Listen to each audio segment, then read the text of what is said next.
Good morning, everyone, or afternoon, or night, whatever it is. I'm sorry, I haven't uploaded for a little bit. I've been home, I've been in Virginia. It's been very restful, it's been very nice. But it turns out that my computer cannot record Stormgate and cannot run Stormgate and record at the same time. So, took a moment. I was able to reach out to Attico and Aureil to record some best of fives, best of sevens from the Aureil Stormgate Invitational #2 for me recently.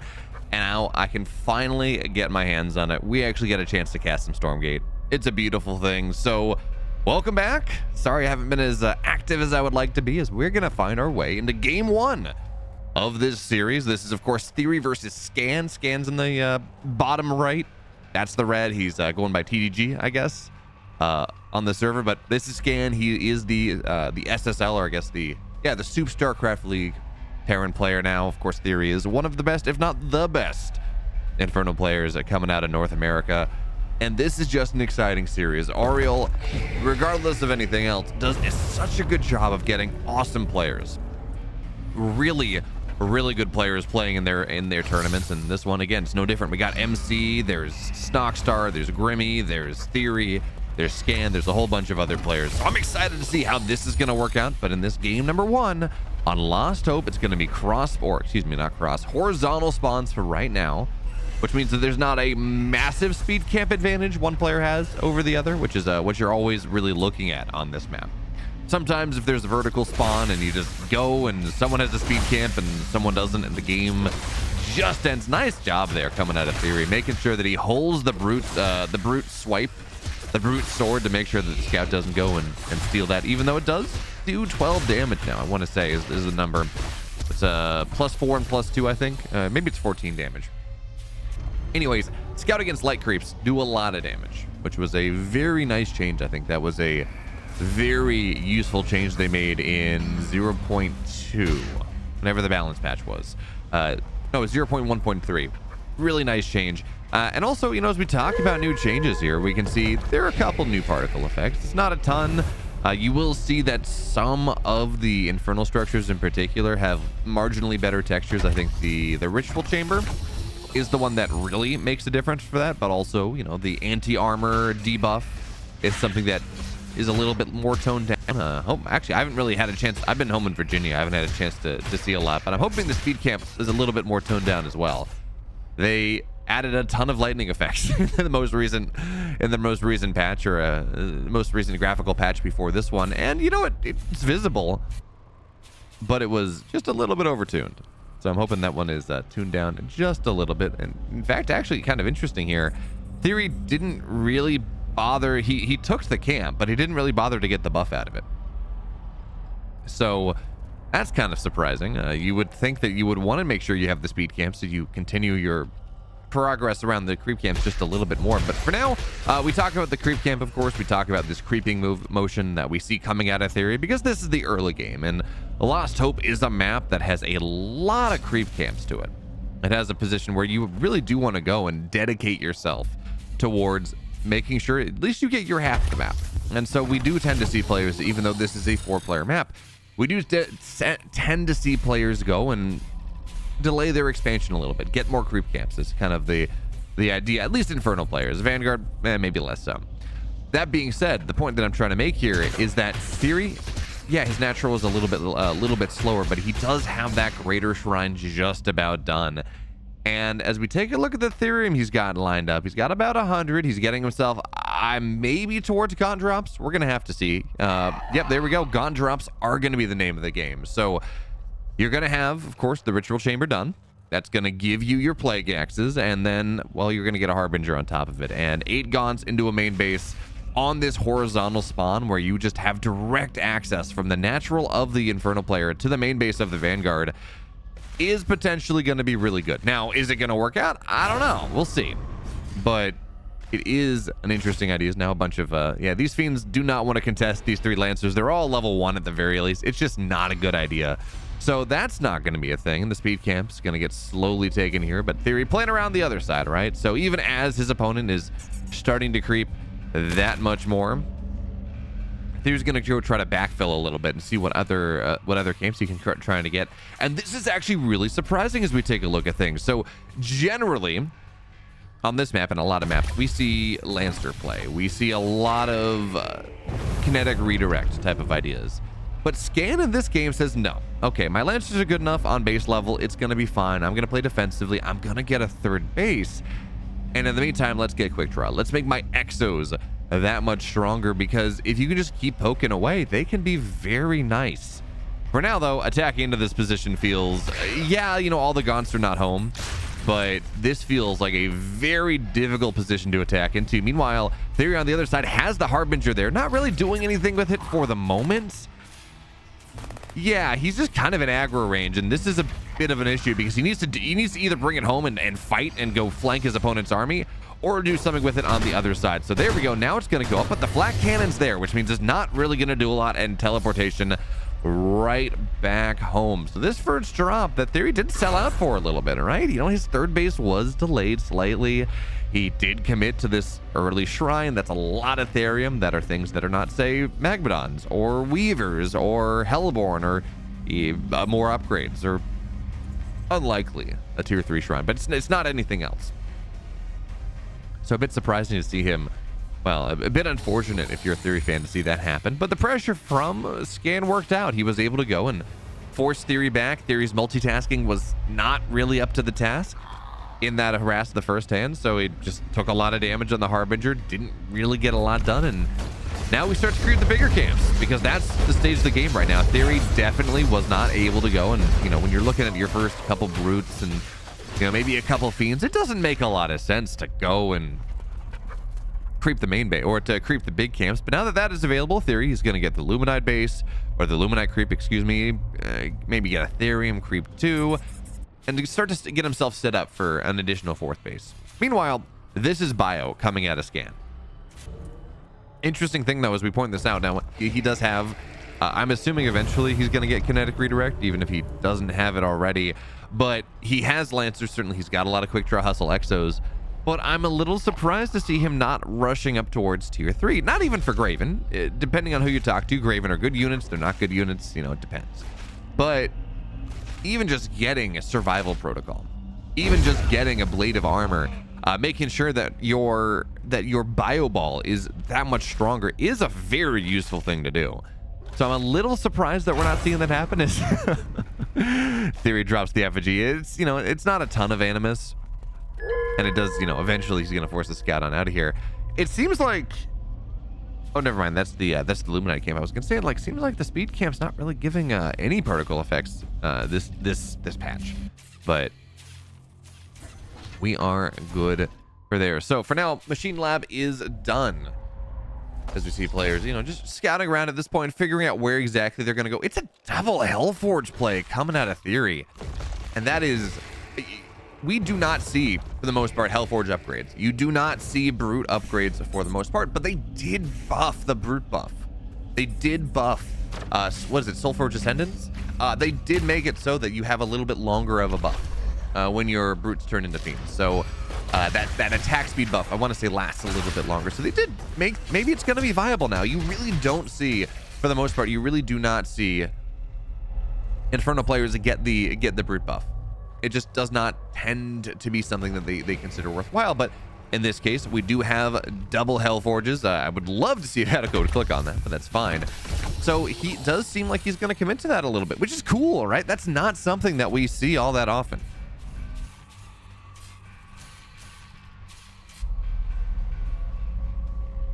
As I take a sip of my tea this wonderful Friday morning.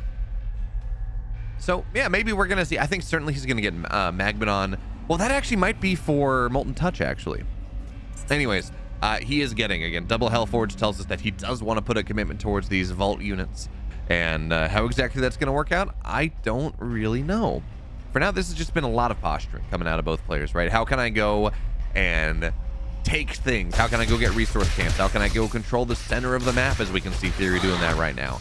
How can I go and delay and deny anything that my opponent wants to do? Because that's what happened in the very start of this. TheoRy tried to go for a Gaunt drop. It did not work, in large part because Scan decided to go, and okay, Raging Tendons, that's actually really nice. So Magmadons are not useful against a bunch of Exos. They just kind of get clicked down.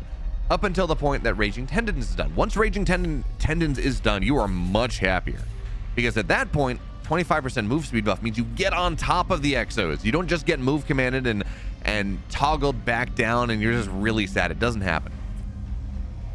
But Soulforge Descendants is going to be done soon, which means these fiends, as they pop out of the brutes, are just going to have an attack speed boost lasting just a little bit longer. Of course, 10 armor on the brute is nice, but, you know, does it really matter all that much? And all things considered, probably not. So everyone's getting the upgrades up. 4 bases for TheoRy. It looks like he's got a 5th base on the way. Scan's only on 3, but now that we're starting to crest north of 200 supply, it does seem like we might start to see ourselves do a little bit more. For now, though, TheoRy just breaks the wall down. He says, okay, well, let me attack in your main base. You're on the north side. You've been playing very passively here, Scan. What if I just poke your main base? He's got a couple Spriggans on top, which are beautiful things, specifically against the Vulcans. Vulcans are attack speed units. They benefit, they thrive from their ability to just have this massive attack speed buff and put damage downfield. Well, you put Spriggans on top of them, you reduce their attack speed by that much, and they don't do a lot of single target damage. Each individual shot does not do a ton. It's all about how fast they attack. So in this circumstance, that's very good for TheoRy. Now also, he's got this wonderful concave, drops a Nightfall on top of everything, which looks just a little bit better, by the way. Shout out that Nightfall infest, the particle effect from dropping that down, it has been buffed just a little bit, but TheoRy only taking a fight with part of his army. Now Graven on the right side, looking to drop the sticky bombs. Not for the moment. In fact, Gaunts are going to get on top of them. That's not where the Graven want to be. So instead, they're going to have to blink backwards. And where are the Magmadons? They're not here. They're stuck in the back line. Now drops on top. Magmadon's combat drop coming on top of everything. And this is what theoretically you were looking for, but the Vulcans on the front line are doing so very much. And even though 2 Magmadons with the Raging Tendons gets combat dropped on top of everything, well, TheoRy still loses the fight. And part of that was the first part of that fight, it was only half of his army fighting.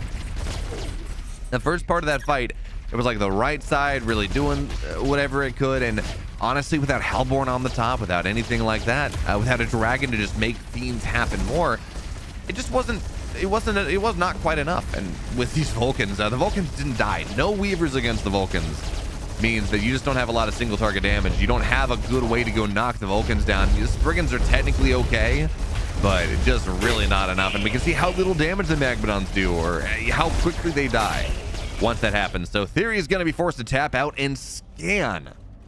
He takes game number 1. So now we move into game number 2. Of course, we got Scan in the bottom left, TheoRy. Are we going to get intros here? Maybe, maybe not. But Scan the bottom left, TheoRy on the north side. And that game 1 was really defined by this idea. Yep. Oh, we are getting player intros. Thank you so much, Aureil. Aureil, of course, was wonderfully kind. It's, yeah, I'll go record some stuff. So very much appreciated. Anyways, Scan game number 1. He just waits 10 minutes, builds this Giga army, and TheoRy gets aggressive, takes a fight that's not perfect, doesn't quite have his full late game complement, and 4 Vulcans at the front line against no Weavers means that you're just not happy. You really do need those. And, you know, Weavers were nerfed massively, so there is that. I'm criticizing here this lack of Weavers. But Weavers are more expensive now. They have a damage cap, so max they can do is 200 damage, which means that like a tier 3 Vulcan doesn't take as much damage as they used to, I think. If the math is right on that one. You know, they cost a lot more Ethereum. They, you know, technically they do a little bit more percentage damage. They are a little bit more consistent, but in general, I can understand why TheoRy might say, yeah, maybe I can try to win without Weavers, because I do believe, yeah, this tournament was played on the most recent on the holiday balance patch, I believe. So Weavers were very heavily nerfed in that setup, and you know, that is yeah. Yes, they do 20% damage, but also they're capped at 200. They cost 1 more supply. They cost 15 more Ethereum, 25 more Luminite. Just not exactly how, if you're an Infernal player, understandable if you're not trying to go in and play with those. So didn't work out for him though, and those Vulcans were extremely effective. Yeah, they did damage, but even just as tanks to make it hard to get on top of the soft underbelly of the Vanguard force. So game 2, TheoRy is going to go for something macro heavy, certainly gets the health camp, gets natural underway. And I do really like, actually, I don't know whether it's color settings or what, but the armor debuff, aura, I guess, for lack of a better term, the armor debuff something that we have on that exists right now. The first one was okay, it was an improvement, but this one actually is kind of pleasing. That like deep red color is pretty fun. Is for now, oh, these traitor Shadow Mastiffs, they leash a little bit too far away. Now they're gonna run back, and this was added, by the way, in the most recent patch, where now Shadow Mastiffs go, or really any creep camp, if you leash them too far away, they are gonna go and they're gonna just sprint back home. And actually, I believe they become invulnerable while doing so. So big changes there. You can no longer drag the Shadow Mastiffs all across the map. If you can, you are a better player than I, certainly. I don't believe this is possible, but for now, you know, Fiends are going to be annoying. They're gonna play Ring Around the Rosie a little bit. This number of Fiends does not beat this Lancer. If it does, it's a very near deal. So instead, they're just going to play Ring Around the Rosie, and they're going to be annoying in the main base and distract some APM away from Scan as he tries to get himself all set up here. And that does mean that his scout on the other side is taking damage. It actually got very low. It maybe even died. It looks like it might have. Hard to tell on the mini-map right now, but the scout might have died, which is always going to be rather nice. But for now, second speed camp's going to get taken. TheoRy doing a very nice job of making sure he claims that one as, well, Scan goes and takes the other. But at this point, again, we are still bulking up into the mid-game. And by the way, oh man, the speed camp is very different. It's now just kind of some wind trails behind the units instead of this nice flashy electric thing. I think, because I have not seen that big flashy electric thing for, I've been looking for it, because again, it's one of these things. And when you get a big new patch, when you get 0.2, and you know, again, I have not been able to play on really any of this. The patch hit like the day before I went home for Christmas. But when you get a new patch like this, Frost Giant in particular is very good or very bad. I don't know what you want to take a look at, but they have a lot of unannounced changes in their patch log. So you're like, oh, they didn't do a lot. And then it's like, well, okay, we updated, we added these 5 new graphics, and we made everything look better, and we did this XYZ, and it's great. And you're like, well, could you put that in your patch notes, please? Because it would have been really good. That would have been a very useful thing to know. I don't know. But yeah, so okay, you just get that dash behind you effect. Okay, I like that. It's not super obvious, but it is obvious enough to say, yeah, okay, we're speed buffed. And that's really nice. It was a little bit, they amped the lightning effect in 0.1, and it was like, okay, this is okay. It's a little bit too busy though. And I do like this. This is the creep camp buffs, the field buffs, the map buffs are, yeah, pleasantly situated. So for now, we're going to see that Harbinger drop coming out of TheoRy in the second game. He tried it in the first one. It really didn't work. He showed up, a bunch of Exos showed up on his doorstep, and he was like, yeah, I can't do both. This time, though, not a lot on his side of the map, and there's a lot on the other side of the map. And importantly, there is no sentry post. So technically, well, sentry post isn't just ready yet, but he's just going to pick up, drop down, get on top of at least one of these Exos, get a second one going down as well. And yeah, you know, you're promoting him. It is combat medics as much as you can, saving them a little bit. But even still, it's going to kill off a couple of these Exos. And yeah, you're going to have to kite away. And oh, unfortunate there, TheoRy. He picks up a lot of Fiends in this instead of the Gaunts, which means that this Harbinger not going to do a great job of running away with all the Gaunts. Fiends are free. Gaunts are expensive. You do want to keep those up.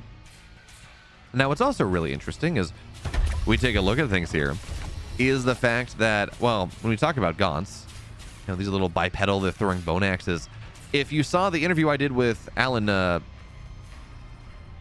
other day, with the new art director, as I'm briefly forgetting his last name, if you saw that interview, you saw that he's looking at going and redesigning the Gaunts into this kind of quadruped demonic centaur, which is cool.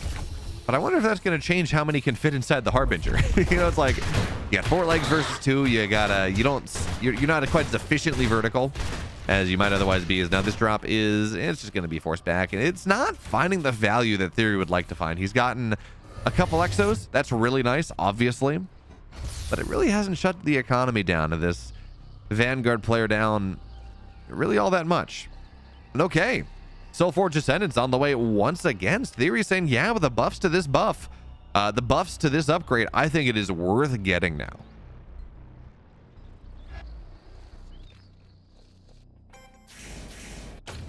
Now that remains to be seen whether it is actually worth getting, but TheoRy seems to be of the opinion that this is something that, it might be worth, might be cool.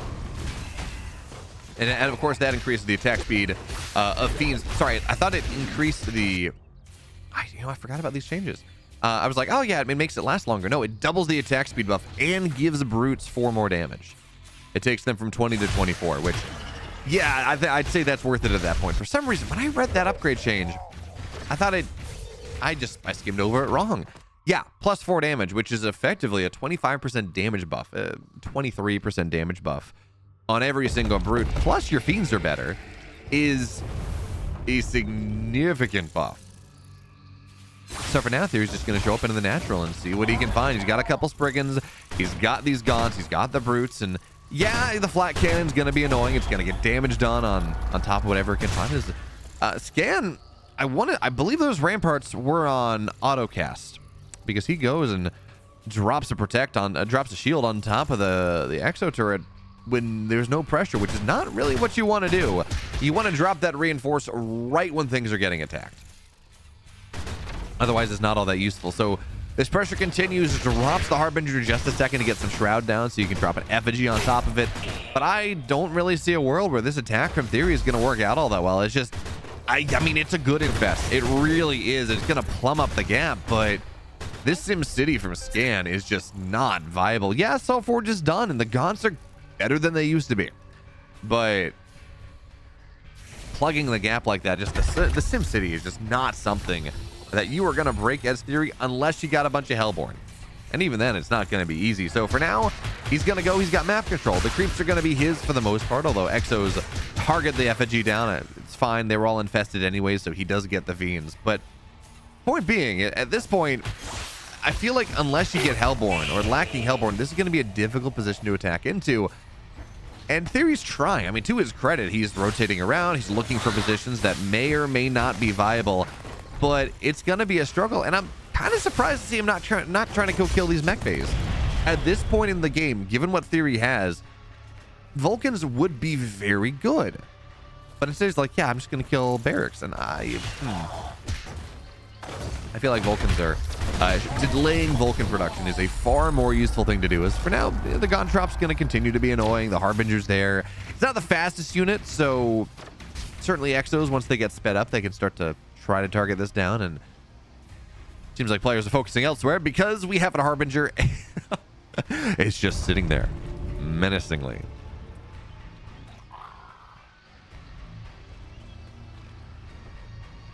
But man, it is kind of surprising to me, as we will see the Spriggan try to get on top, and they kill the turret despite the repair, despite the solar charge. So that turret's going to go down, and somehow a Lancer found his way onto the low ground. That's going to fall down as well.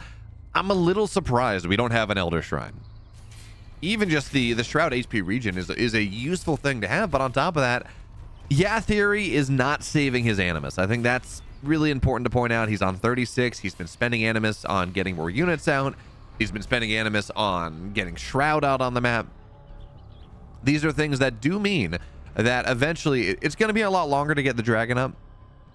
That's kind of the long and short of it.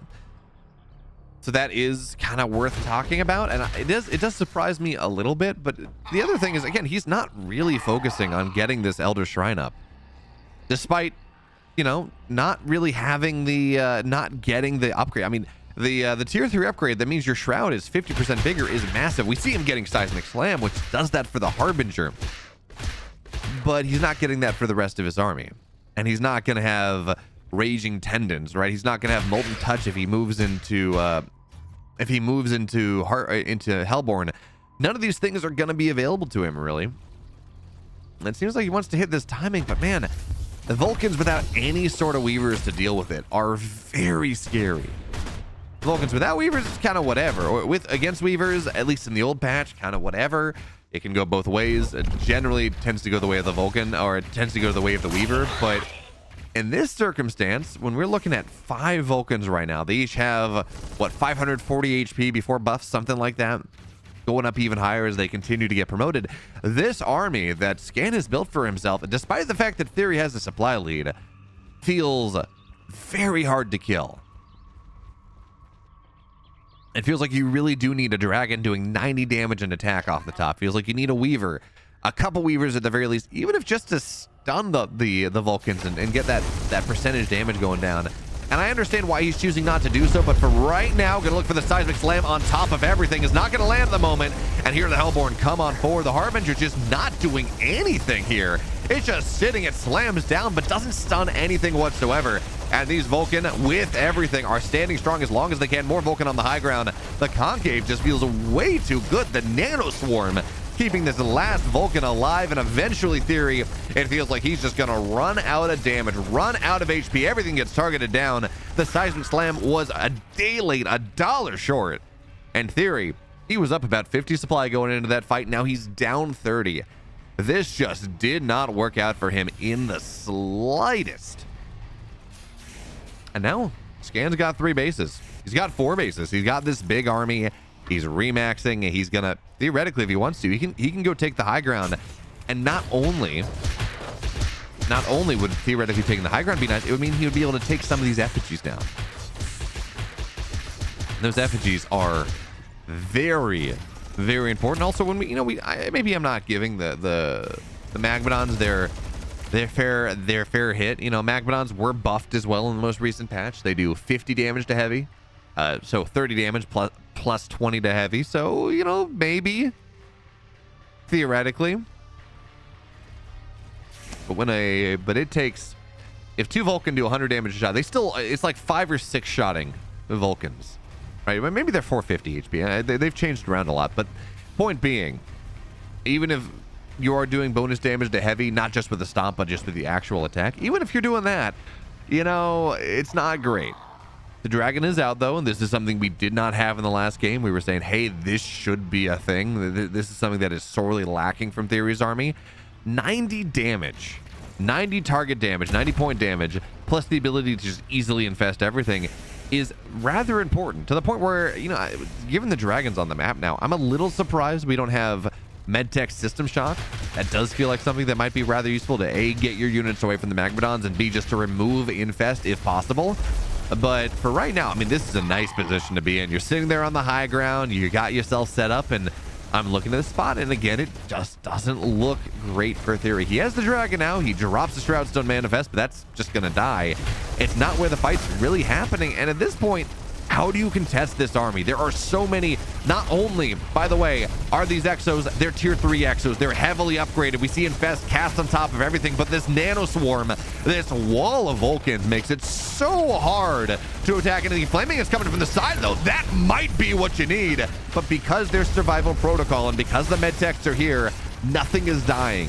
Absolutely nothing is dying. TheoRy tried, did what he could, but that attack did not get what he needed. And again, Scan turtles up to the late game, builds the army, and TheoRy falls down 0-2 in our first round. All right, now we're into game 3. It's Furious Resolve. This is another 4-player map where you don't know where your opponents are spawning, and this time it's going to be cross or going to be horizontal spawn. I'm going to say once again, because we had horizontal spawn on Lost Hope, but anyways, it's another horizontal 4-player map. This one, though, a little bit different. Lost Hope is characterized by how many creep camps it has. In fact, we see players open Conclave first as much as possible, running across the map. They're going to get 2 health camps. They're going to get a speed camp. They're going to, especially the Infernal player, they're going to try to go and get as much creep on the map as possible.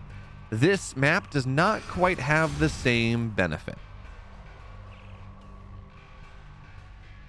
It's still very good, certainly, but it doesn't quite have the same value compared to, you know, other maps compared to Lost Hope, where it's like, okay, I'm gonna go and I'm gonna creep as hard as possible because there's so much money on the map. That's not really true.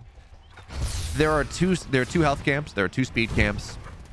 You know, they really, if anything, I guess there's a catapult camp in the middle that most maps don't have, but this does not have nearly the same number of camps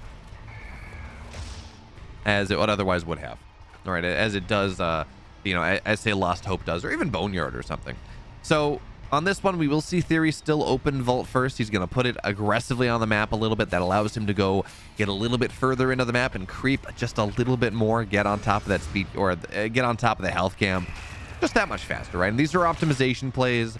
I don't remember who first started doing it. It was just kind of every high-level Infernal player started just going, say, yeah, I'm going to build my first unit.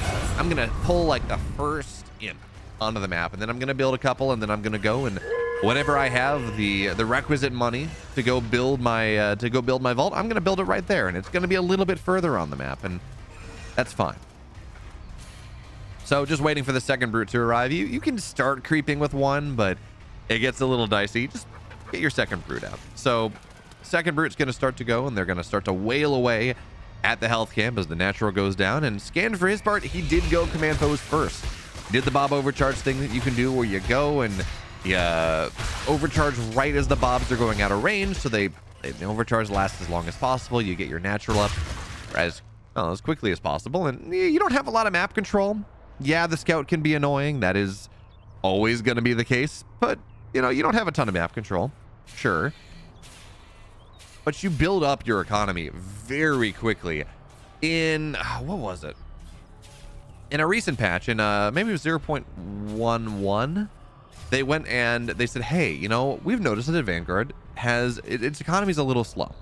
We feel like it's unfairly slow, so we're gonna buff the time it takes for Bobs to get made by 3 seconds. Instead of 30 seconds per Bob, it's 27 seconds to match what Infernals have.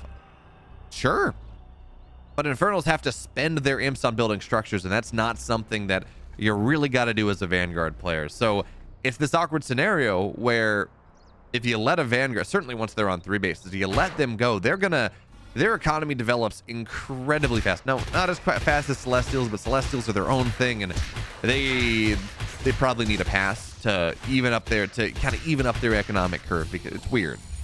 Because you know, you build a collection array and that's half a base, but you can build a lot of them very cheaply, so it's weird. Point being, it's not as easy as saying, ah, yes, this player's on 3 bases. It does not quite work the same way. For now, though, Scan's got a couple Lancers. He's gonna go take the health camp back, and then that passive regen is actually really important. When we talk about this game, very few units have active healing or have passive healing. Yes, you can go and get a med tech and that heals, or you can go and eat a healing flower and that heals, or you can have an arc station cast a healing spell, but this just kind of passive regen does not exist unless you have a health camp.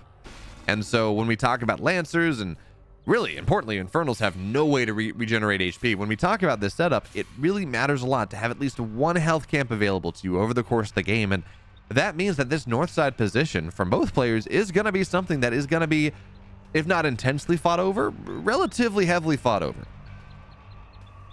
because it matters quite a bit. You want to make sure that you have that health camp. You're regenerating half an HP per second, a little bit more if you're actually actively in the camp. It just means that you have, well, it just means that your units, if you don't fight a little bit, your army is going to be stronger. Straight up, if you take a fight, you back up a little bit and then fight again, your army is going to be that much stronger. This is a very early Shadow Cleft. Seems like TheoRy might want to play around with a very quick seismic slam timing, I guess, but for right now, it's Exos with quick draw and a bunch of Lancers as well. This is a scary timing. I don't know if we got Plague Axes available just yet, but this position is not really an easy spot to fight into. Yes, there's going to be an effigy. Yes, you can drop a Harbinger to make sure that there's Shroud and these units are infested. But running through that choke into all of these Exos is not what you want to do. Now, the question was answered. Plague Axes are certainly done, and we're going to see a couple more Brutes pop out here, but you got to be able to take an engage. Long and short of it, if you just kind of get kited out backwards and forwards, it's not a good position. You will die. That is not what you want to do. So for now, we got one Sprigget on the map, and you know, you can slow things down. If you can slow down that Lancer, apply a couple shots, that's very useful. That does slow things down quite a bit, but it seems like Scan, while poking here, not interested in really prodding. They poked, they said, okay, fine. We went, we forced some units out. Great, we delayed a third base. Awesome. I'm going to take my third base behind that. I'm not really worried about it too much. And given the fact that Scan is up 2-0 in this best of 5, I really like that idea. It's not really focusing on doing too much. You're like, yep, I'm going to delay my opponent a little bit. It's going to be fine. It's going to be what I'm going to do. And yeah, I'm going to macro behind that. And eventually I'm just going to continue to grow.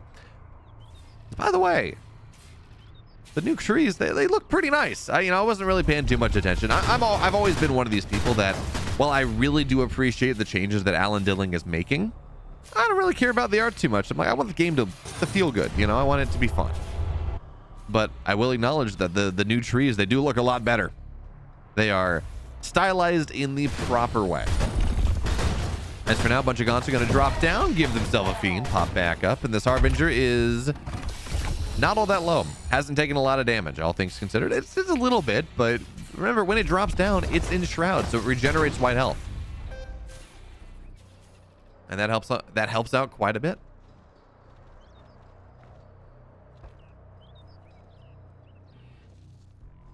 So we got Reaper Rush about halfway done. Shadow Cleft is done. I don't know what was researched there, because Shadow Cleft is not necessarily something that is required to get. It's required to get. Oh well, I guess it's just, yeah, it's required to get Spriggans. Okay. I was gonna say it's like most upgrades you get from it are tier 3, but yeah, no. If you want Spriggans, you do have to drop a Shadow Cleft, and it does seem that TheoRy he wants to make sure he's got Spriggans on the map. They are very useful. You can shut down heavy units rather nicely. You can do a bunch of stuff. So getting that flock of Spriggans, that does seem to be something that is core to how TheoRy is deciding to play. He's getting a couple more here. He's getting Soul Forge once again, plus 23% or whatever it is, bonus damage from brutes, and of course making sure the fiends that spawn out of the brutes, they attack a little bit faster.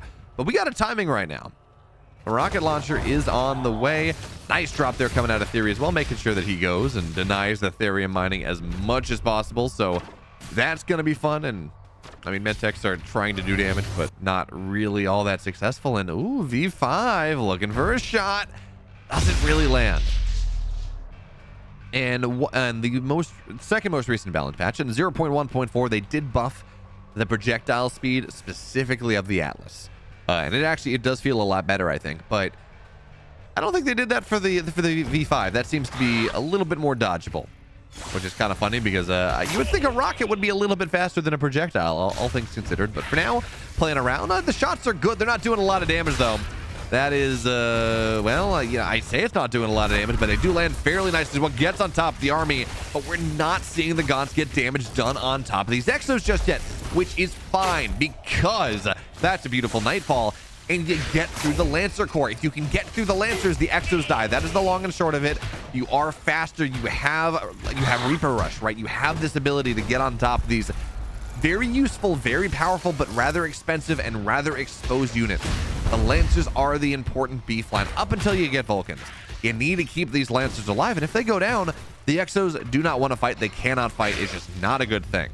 So the Exos, they're locked away at the third base, and TheoRy's going to find his way into the natural. He's going to he's going to put the Spriggans on top of whatever he can find, drops down just a little bit more Animus on top of where these Vulcans are, and they're just getting targeted down by the Spriggans, by everything immediately. Yes, there's a Bob overcharge.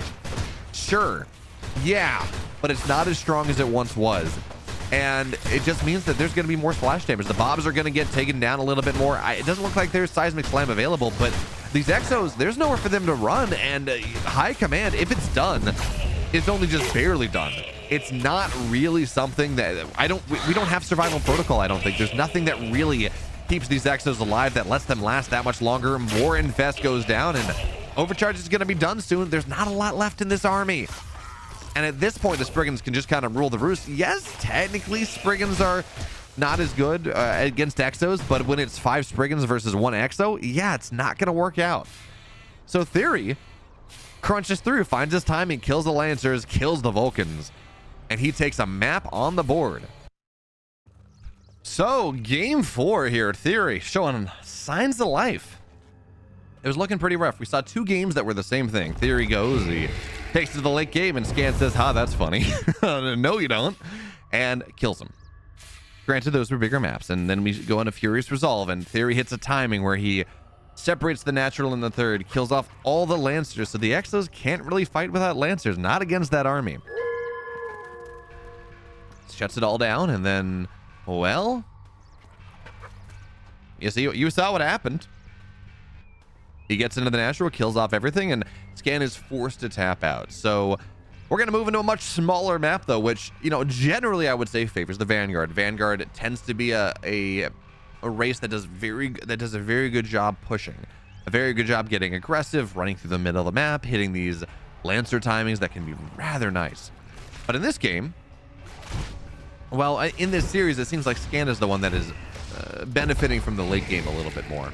And its Theory is the one that's kind of hitting early game timings just a little bit better. So maybe this favors Theory, even if I would generally say that this is much more of something that really does favor the Vanguard. For now, though, we got a very defensively placed effigy. I like this. This is not something that is easy at all for the scout to go try to snipe.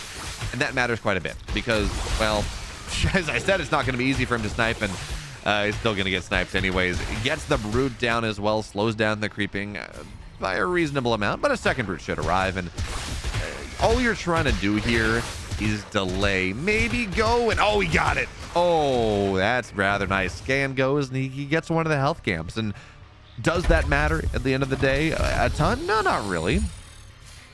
It's not a ton of money, but it matters just enough.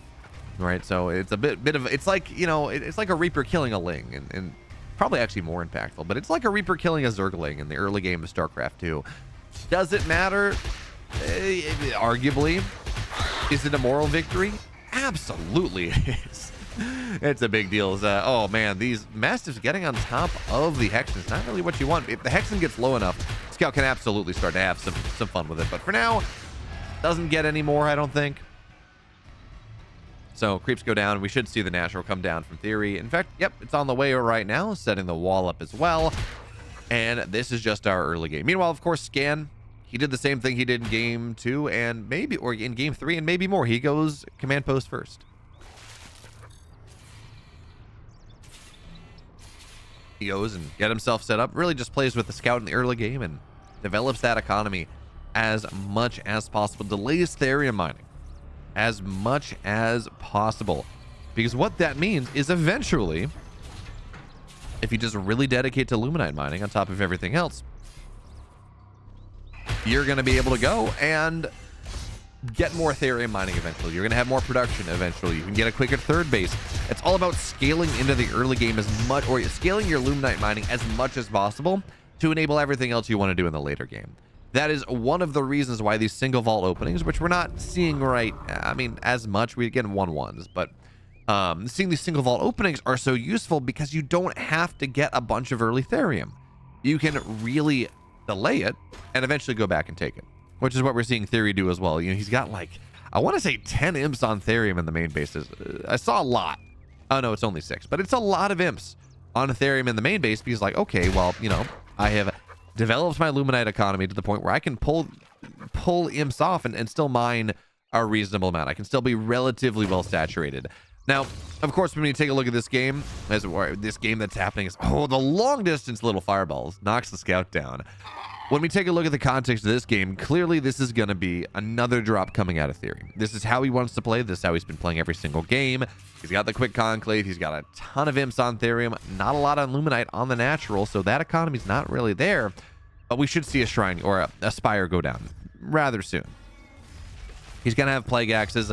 First Therium, getting the conclave down, then you get plague axes, you get a spire, and the goal of this build is to go and just kind of delay your opponent as much as possible to keep them pinned back at home, would be my assumption, but I don't necessarily see a shrine, or not a spine. I don't necessarily see a spire on the minimap. This might just be a full-on push. Huh. That's not really how Theory has been playing, but I like it. You know, he's down a map in this series, and, you know, on the one hand, you might say, well, maybe not. But the other way to take a look at this is, oh, no, never mind. Okay, there's the spire. I was thinking that was a meat farm. Okay. So there's the spire done. There's the harbinger done. Plague axes are complete. Gaunts and a couple of brutes. You put all those units together. It's Gaunts and the Brutes, and you do kind of one-shot Bobs if you get on top of them, which once you kind of get the first couple Bobs getting one shot, then it really starts to snowball if your opponent's not paying attention, which is the goal right there. So Harbinger runs across, make sure to try to be in an area where Scan's not going to see it. Scan would have loved to get the vision camp on the left side, not really going to find it, and that means that this drop showing up in the main base, the one tell, if there was a tell, as we're going to see, yeah, there we go, gets right on top of these units immediately. The Mass Repair is doing what it can, but if you just target a one Bob down, it will die. Mass Repair or no Mass Repair, doesn't really matter. And it's important to point out that Scan does not have the energy to go for any sort of overcharge. It's not available. In fact, he's just going to try to go on the other side. He's like, well, you know, if you have committed as much as you have on the other side of the map, I know you have nothing at home. So he's going to force the recall back home here. Damage being done, of course, to the Ritual Chamber. And we got one Magmadon out. That's a safety Magmadon and a great slowdown as well. Big surround comes on top of everything. Magmadon has to drop its spell, I would assume. There we go. It doesn't stun, but it does a ton of heavy damage against all these Lancers. And we talked about this last time. If the Lancers go down, the Exos do not want to fight whatsoever. Certainly if there's not if there's Reaper Rush done. So I don't know if that's complete, and the Magmadon doesn't want to be fighting on its lonesome. That's not great. Picks it up and maybe tries to get on top. But for now, as long as TheoRy holds this high ground, he's pretty happy with that, how everything's going. All things considered, you know, he'd love to have that Harbinger to go make something happen as it stands. It doesn't, but even still, the Magmadon kills off all but one of these Lancers. And from that perspective, all but one of the Lancers goes down. You got that Shroudstone manifestation on top, and that just kills the last Lancer. So this attack coming out of Scan does not get much of anything done. Yes, it does force TheoRy back home, but pretty much all of the Lancers have gone down. TheoRy still has his third base. He wasn't building imps off that, but you got Animus. Well, not at the moment, but you can drop charges. You got 3 shrine production. It's not the end of the world. And this buys him time to get himself up to tier 3, to get Soulforge, to go and get Spriggans on the map, to go and do everything that he wants to do, right? To go and get Demon Hoof Tremors as he plays with the Magmadons again.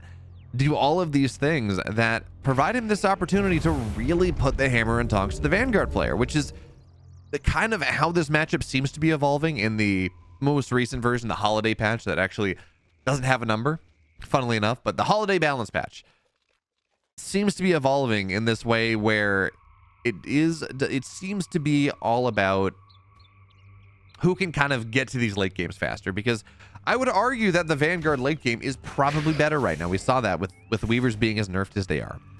But if you can hit Demon Hoof Tremors and Soulforge Ascendants and maybe Molten Touch, get a couple Hellborn, if TheoRy hasn't been playing like that, but you get on to these tier 3 units or these tier 3 upgrades just that much faster than the Vanguard before they have their Vulcans out, before they have their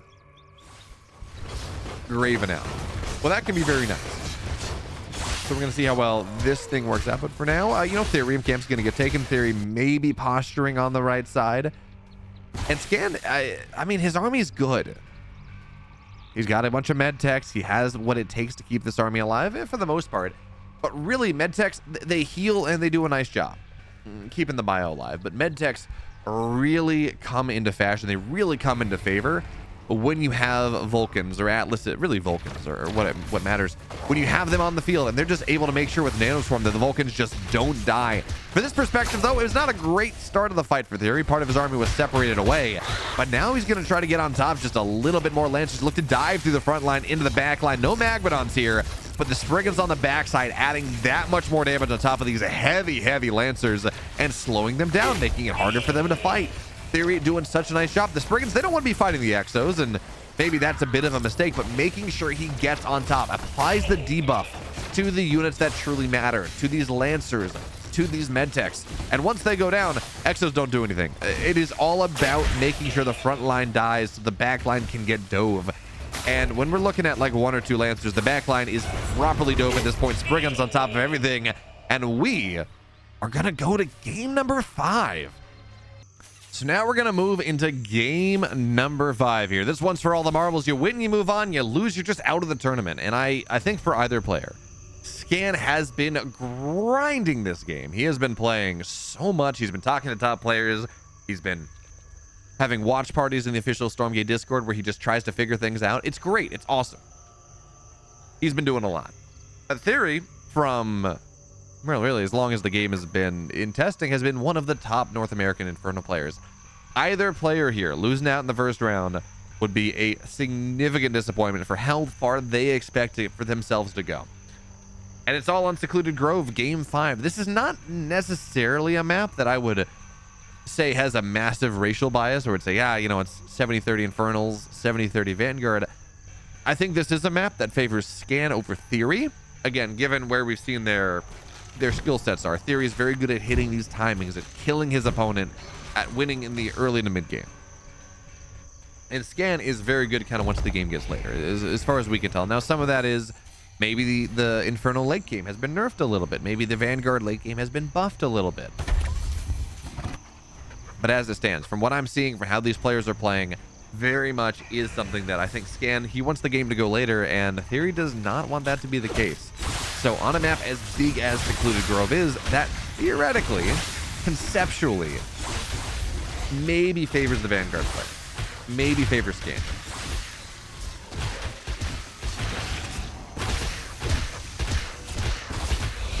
We're going to have to see. But for now, again, you got early creeping. We're going to see that natural go down. So it's going to be a single vault expand coming out of TheoRy in this game number 5, which is TheoRy. TheoRy, I understand you're trying to be efficient, bud, but yeah, take the health camp, dude. Take the health camp now. Oh, the scout's going to go be annoying here. This is... TheoRy could have had the health camp and kept a fiend there and been totally happy. But instead, that health camp is just going to play ring around the rosy with all the scouts, and it's going to take a while to go get cleaned up. In fact, the scout's going to drag the fiends out of it. So, yeah, oh, this is so annoying from Scan. My goodness. This is not the way that Scan or that TheoRy wants to be starting this game at number 5. Now, you know, realistically, what matters is the money at this point, but having the ability to just regen your units up over time is awesome. It's really important. And the scout just continues to be annoying, getting a little bit of damage done, tries to snipe the vision creep. It's not going to get the Shadow Demon, but it will do a little bit more damage, and it will force the brute to transform, and that is something. Man, I talked about things transforming. I am so excited. I am just very excited to see when the new Alan Dilling brutes finally hit the map, because, you know, these brutes aren't bad. I know some people don't like them, some people do like them, but I think we can mostly all agree that the Tron brutes are really good. Big fan of the big fan of the kind of the way he's looking at redirecting things. But for now, the Greater Shrine is just about done. 3 minutes and 30 seconds into this game, really, with the first 100 Therium that you get. And then where he goes from there, I'm assuming this is going to be a drop once again, because that's just how he's been playing. We'll see. But for now, you know, again, he's getting himself set up for it really quick. Greater Shrine means you can get a quick Spire, means you can do whatever it is you want to do. So TheoRy, well, that's what he's going to be playing for. And behind this, well, it looks like Scan's just kind of playing the same game again. It's funny because I think the most recent balance patches have very much opened up the playbook for a lot of people.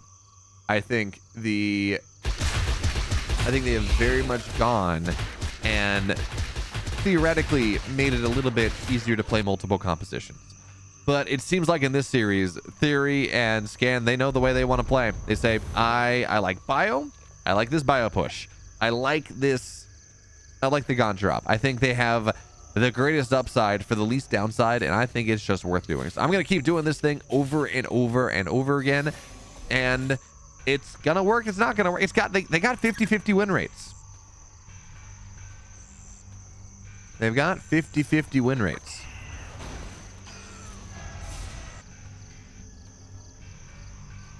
But third base goes down. So again, this is the build, right? You go, you get your Greater Shrine done right around 3:30. You drop a Spire with the Animus, or excuse me, with the Therium. You get your Ritual Chamber. You go for a drop, and you play high ground, low ground, and then, you know, around 4:30 or so, 5 minutes, you go take your third base.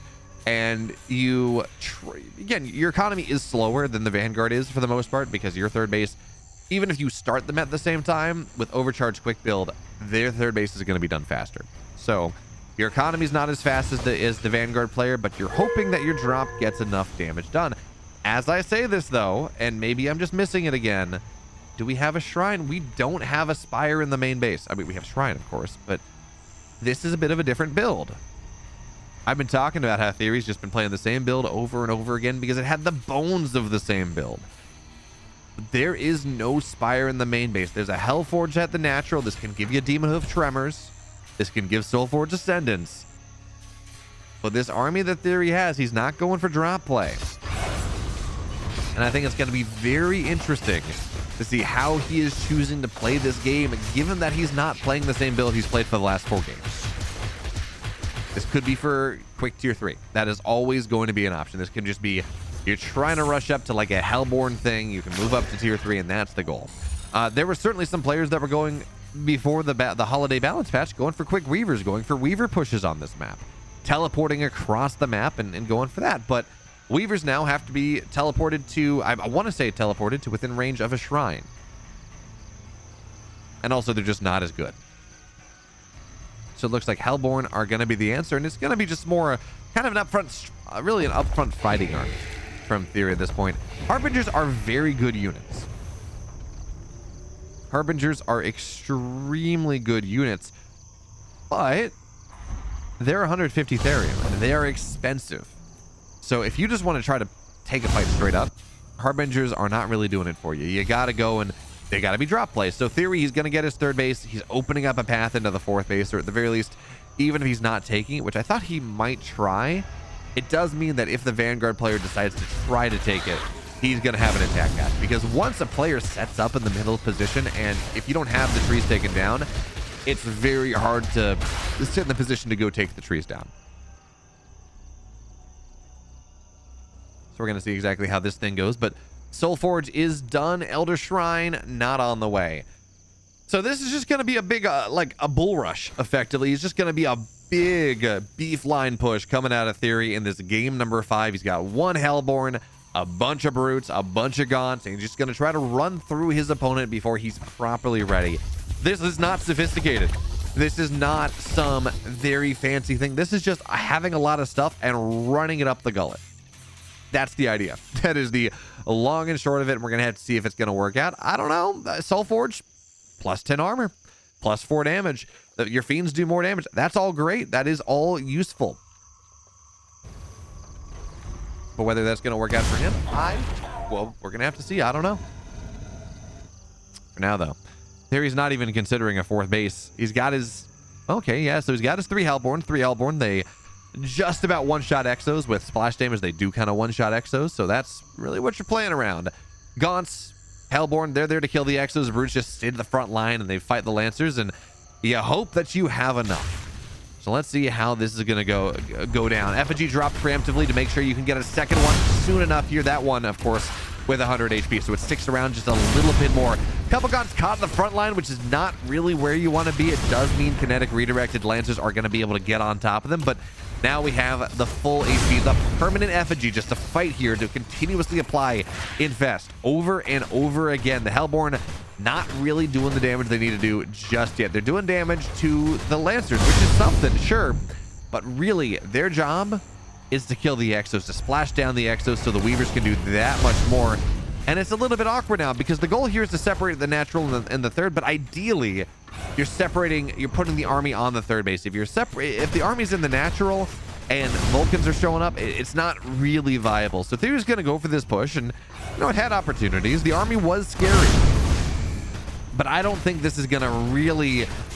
I think this is a fighting retreat at this point. I don't think TheoRy really breaks anything. He's going to trade, and that's fine. But now that the Vulcans are out and now that Medtechs are out, I don't really think that this army is something that he's properly going to kill. He's going to try, though, and the bubble gets dropped down on top of this Vulcan. 1,000 HP of damage mitigation is it's a lot. It's going to take a lot to target this down, so eventually the Vulcan will die. There's that. Another Vulcan's going to dash forward, looking for target fire on top of this. I don't think TheoRy makes this happen. His army is just a little bit too low, and the problem is he will get the Vulcan. That's all the trade he was looking for, but these... all the Hellborn, they can't run.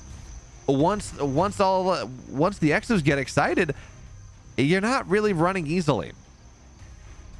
But it looks like for now, the answer is going to be, okay, that was enough. But TheoRy committed to this. This was full send. There's no fourth base. There's no Elder Shrine. He's got 5 Hellborn, right? That is a one-shotting any exo he gets his hands on. But there is, to my knowledge, maybe there's an Elder Shrine on the way, but there's no 5th base. The economy of TheoRy is not overwhelmingly large. He was not building up an economy behind this. He's just building up another attack. And the first one, it did knock down some tech. There is that, certainly. And a lot of these exos are at the front line getting splashed down. That's something. And there's a Weaver on the map as well. If you can go lash, more importantly, the medtechs. Most importantly, if you can lash the medtechs, that is very useful for now. Ooh, that's a nice Nightfall going down. But they're just not enough. I don't think there are enough roots into this setup. Okay, so there we go. We're going to see one of the Vulcans in the back line get slashed down. But these Weavers are not tanky. Yeah, they're tanky technically a little bit because they're light units, but that means the Exos don't kill them. But one Weaver for one Vulcan, not the most cost effective. I do like this army, though, from TheoRy a little bit more. He's got himself up to like 6 Hellborn now. If only he had something to tank at the front, I would really like the army. But no brutes available at the moment. It really is just a bunch of Gaunts. They're going to try to split away, but we're going to see how much damage these Lancers do. And the Vulcans as well. The Gaunts evaporate. The Gaunts just go down. You really need to make sure you have brutes at the front line just to tank, just to make sure the Gaunts can fight, just to make sure that these Hellborn are allowed to fight. And behind this, by the way, as Aureil points out, there is a 4th base done for the Vanguard player. This is a 3-base TheoRy. He's got a Greater Shrine. It's not an Elder. He's not hacking into this. He's not developing a better economy into this. It is win now or win in the next couple minutes or lose the game. And I would really like TheoRy's position if he took a second and said, okay, let me get another base. Let me go and do a little bit more. But he's just sending. He is just going full send. He's dropping Animus to make sure that he can build more. I am assuming that was Animus to go and build more Weavers all of a sudden. He's just making sure that he has as much stuff on the as possible on the map right now. And a couple of ducks, a couple lashes are pretty good, right? Getting on top of all of these Vulcans. The stuns are going to go down, but even though the Weavers have been nerfed, they do high percentage damage. That is something, but they're just going to get annihilated by these Vulcans. Because remember, Vulcans do bonus damage to light. Weavers are light units. They've had their HP nerfed significantly in multiple patches. They are not tanky units whatsoever. So, yeah, sure, the lashes go down, you kill a Vulcan, but the Vulcans kill the rest of the Weavers, and they disappear. And remember, 4th base is done for Scan. TheoRy's not taking the middle. He's not taking the middle camp. He's not taking the middle base. There's no base on the bottom side. I would have really liked this move from TheoRy if this was all the posture, so we could take the middle base and get double Luminite, get double Therium, start to establish his position there, and just and drop Shroud Stones and start to really push through the middle. Because again, the middle base is 2 bases. It is a massive advantage if you're able to make it happen. And I would have really liked that. I would have thought that would have been very good. As it stands, not really setting himself up for that until right now, and now he's going to go try to push through. Unfortunately, no Shroud there really at the moment, so not really getting an infest. But with the Weavers here and with the Hellborn, bonus damage to structures, that's a dead base. And they added, I forgot, they added that in the most recent patch where if structures die, there's a little bit of a tiny little bit of screen shake. Not enough to really do much of anything massive, but enough to be interesting. Ooh, these units are very exposed. Pathing is not what you want to do, and that is going to be rather nice. A couple of these units are going to go down. Now, not a ton, certainly not a ton, but maybe that's going to be an opportunity for TheoRy right now. But the bubble, 1,000 HP, keeping these Lancers, or keeping these, not the Lancers, keeping the Vulcans alive is a big deal. TheoRy, by the way, we should point this out, doing a great job of keeping these Hellborn alive. He's on like 7 of them now. But without Molten Touch, there's nothing that really counters Survival Protocol. Survival Protocol is great because it means once all the Exos die, they come back, and I think it's like 5 HP or something. And Molten Touch does a great job because it means that you do 8 damage a second. It means that maybe there's one more shot from the from a survival protocol exo, but not a ton. Not really a lot. And there's just nothing to counter that. So in the middle of the map, TheoRy has gone and finally taken the middle camp. He's mining out. He's put all of his workers from the main base, the Luminite base that is now mined out, into the middle of the map. But he's not going, and I don't know how many imps he's making, but he's not really, he's certainly not double Therium, double Luminite. That's kind of the problem right now. And really, much like anything, you got to fully saturate a base to properly take advantage of it. That's not something he can do right now. This army's just not very good. He's got the one Weaver, but we're looking at, I guess, 2 Weavers technically. They're going to try to teleport home, but one is just dead. It's 1 Weaver versus 1, 2, 3, 7, 8 Vulcans, 9 Vulcans. This army composition that exists for Scan right now, I think you're at the point you need Spriggans, you need a Dragon, and you're not getting those because there's no Spire. There's nothing that unlocks tier 3. Well, okay, there's an Elder Shrine on the way now. The Spire is done, but I don't see a Shadow Cleft. I don't see anything like that. There's just that the tech isn't there for TheoRy. He's now taking the middle of the map and he's mining a ton. All right, he's getting the double Therium. He's got 12 workers on the north side Therium patch. He's on 24 Luminite. Like, his economy is now getting to where it could have been 5 minutes ago. But he was confident. He thought he could go in and win the game off of this push. And unfortunately for him, Scan did not allow that to happen. So at least, you know, his supply is getting closer. Scan's at 250 or 230. TheoRy's at 200. The gap's not that bad. As I love this Scan. Now taking advantage because I'm assuming he's got the upgrades that mean you go and you regenerate energy just a little faster, but taking advantage of the scanner drones, dropping them around the map with their fancy new little model that is not a radar dog. I am very sad that the radar dog does not exist anymore, but TheoRy needs this base. This pressure coming in, I just don't know how he's supposed to hold on to this. It's choked down positions. He has not killed off enough trees to make this easily retakeable. And he needs this base. 38 out of 12. 38 workers out of 12 is not a fun position to be in. So he's going to try to go and reestablish an economy elsewhere, but it feels like Scan's just kind of hit the point where even if the supplies are somewhat equivalent, the quality of the army is just so much better for Scan at this point. It really, I'm not saying TheoRy's dead, but I'm struggling to see a concept where TheoRy, maybe the Dragon, maybe you go and you mass infest everything and the 90 damage a shot is enough to start to knock some of these expensive units down, and your target fire, you're doing split target fire really nicely, and enough fiends are enough to make things happen. Maybe that is going to be the play, but it is a difficult position to find. Now, I guess the downside of this, that's not a lot of exos. If you can kill the exos, there's not a lot in the air. Now, whether there's an army remaining outside of the Dragon by the end of this fight, that's a different story, as all of the Vulcans are going to dash forward, trying to get on top of things. Scan thinks that this is his opportunity, and it's hard to blame him, honestly. It's really only Hellborn that remain, nothing else. No Gaunts, no Brutes, no Weavers, no Magmadons, nothing. Just these Hellborn that do not do nearly enough damage to all these Nanoswarm, just the Nanoswarm on top of everything. The Vulcans are untouched, and TheoRy, in the blink of an eye, loses his entire army. He falls down, and Scan moves on to round 2, round of 8 of the Aureil Stormgate Invitational number 2.